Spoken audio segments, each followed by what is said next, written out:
pretzel? Oh. Yeah, all right. Hey, you know what we should all do this year? We should all tell a Christmas story each. Oh, no. Oh, come on, it's Christmas. Hey, I got a funny story.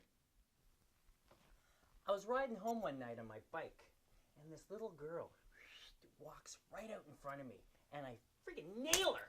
Oh! No, it gets funnier. Anyways, you should have seen what happened to my bike. Oh, jeez. Merry Christmas. Merry Christmas.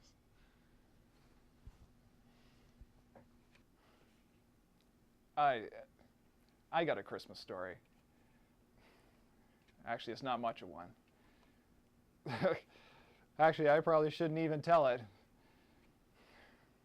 But hell, it's Christmas, right? And nothing really happened anyway.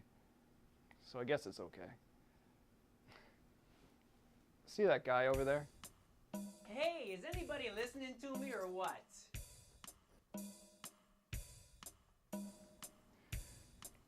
A couple of Christmases ago, I tried to murder him. It was one of those office deals, you know, where you think, geez, wouldn't this place be so much better if he was dead? And as fate would have it, as fate often does, that year I drew his name. Time to pick a name for the Christmas party. Ah, okay. Oh. $10 gift maximum. Okay. Who'd you get? I have to keep track. I got John. Is it okay if I draw another name? No.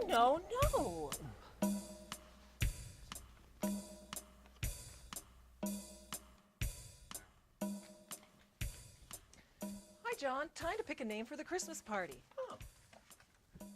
Hey, did I ever show you this? Chicks love it. Ew. I sure hope my name's still in here, because I'd sure like to pick myself. Hey! It wasn't like I didn't try to pawn his name off Hi. on somebody else. Hi. Hey, do you want to trade names for the Christmas party? Why? Who'd you get? I got Whitney. I got John.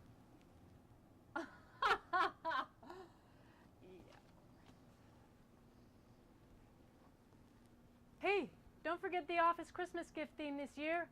The gift they always should have gotten. I don't know if it was that moment or an accumulation of moments, but I knew exactly what his gift was gonna be. I imagined a real surprise gift, one where he'd be laughing and laughing. Then he'd open it and suddenly know what it was. What the hell? And He couldn't open that at the Christmas party. Oh. I'll have to mail it. no, I'm not technically inclined. I mean, I barely know how to start my own car. But I figured I had at least the know-how to wire a hand grenade to a box. And then, when he opened it, the pin would rip out, and he'd go, What the hell? But then I thought, what would he learn from that? I mean, after years and years of being an idiot, where would the regret come in?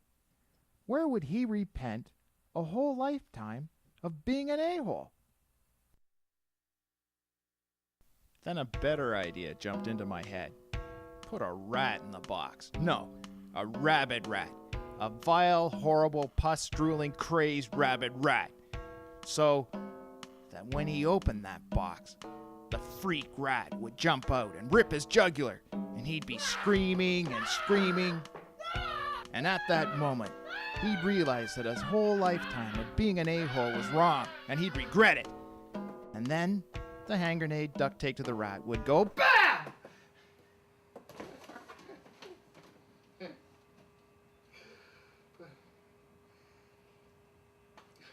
Where do I get a hand grenade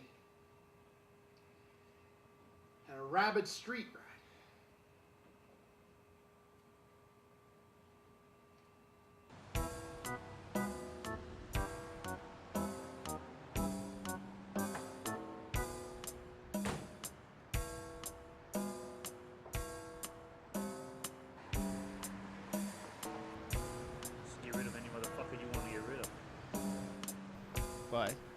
it turned out, finding a hand grenade is actually quite easy.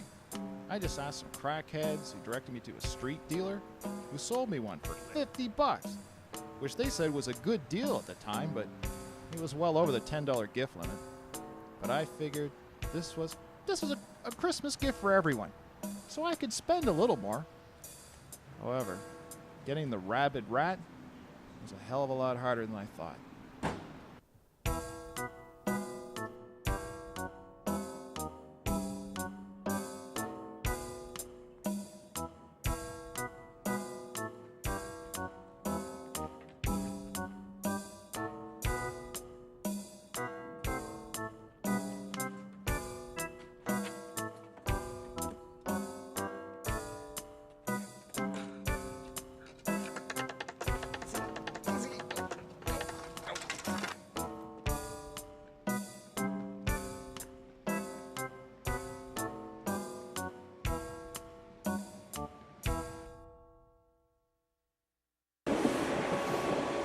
Drew a few stairs on the subway, and in the elevator once I got home.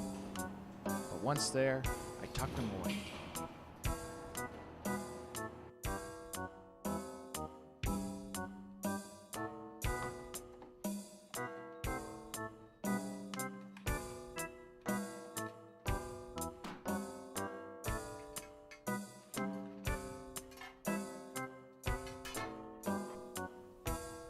I got a good strong box, and I wired the hand grenade to open easy, and duct taped the rat to the hand grenade and attached them all to the box. When I stopped, I suddenly had a flash. Now, I don't know if you call this a moment of extreme vengeance or an act of excessive psychotic overkill, but at the last minute, I dipped the rat's teeth in arsenic.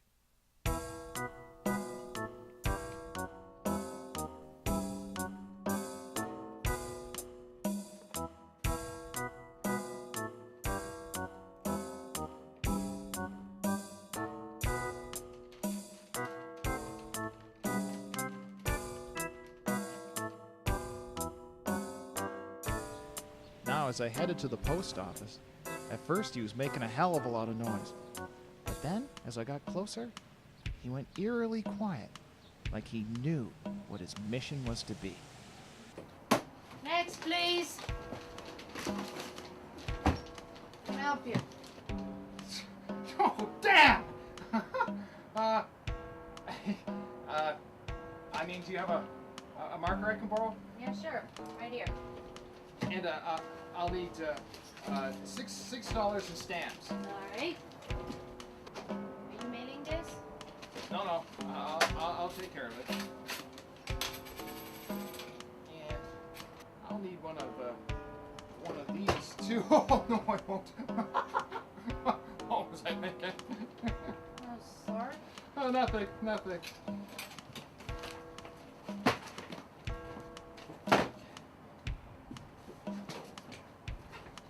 Thank you. Later, as I was walking home, I suddenly realized I'd made some crucial mistakes. The first one being, in my rush, I accidentally wrote a return address on the box. Hopefully, I figured, that would be blown to bits. Secondly, I forgot to put air holes in for the rat. I was so worried about noise, I forgot about how he was going to breathe. And thirdly, if I was feeling woozy from the arsenic still on my fingers, then that rat had to be feeling a hell of a lot worse. Then, as a few days went by and that a-hole was still alive, I knew something had gone wrong, and I quickly found out what.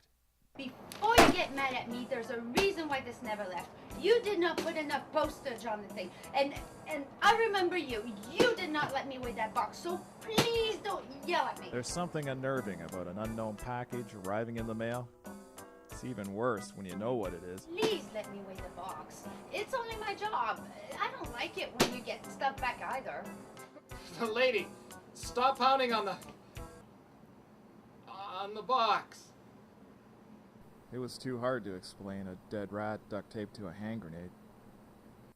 So, then I went home. I unhooked the hand grenade from the box, buried the rat, and sold the hand grenade back to the street dealer.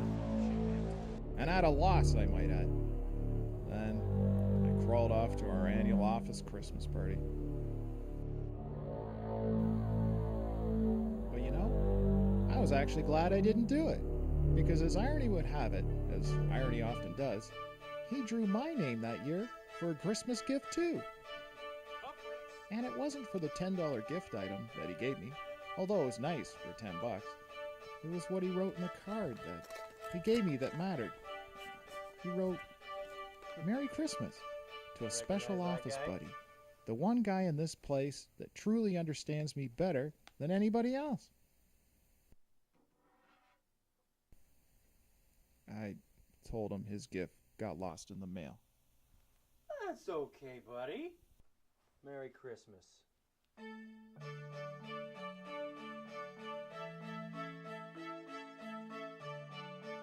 So there you go.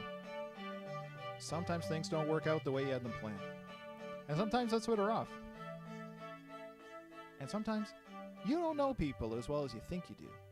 I mean, John there, he actually donates a part of his pay every month to charity. I know. Come on, buddy. Let's sing some Christmas carols. I bet you nobody knows that. Come on, big guy. Let's belt out some tunes that'll make smelly homeless people cry. Maybe that's better off too. Should old acquaintance be forgot? Thank you, Teresa. Come to mind. Should come on, Whitney. What are you afraid of? Your virginity?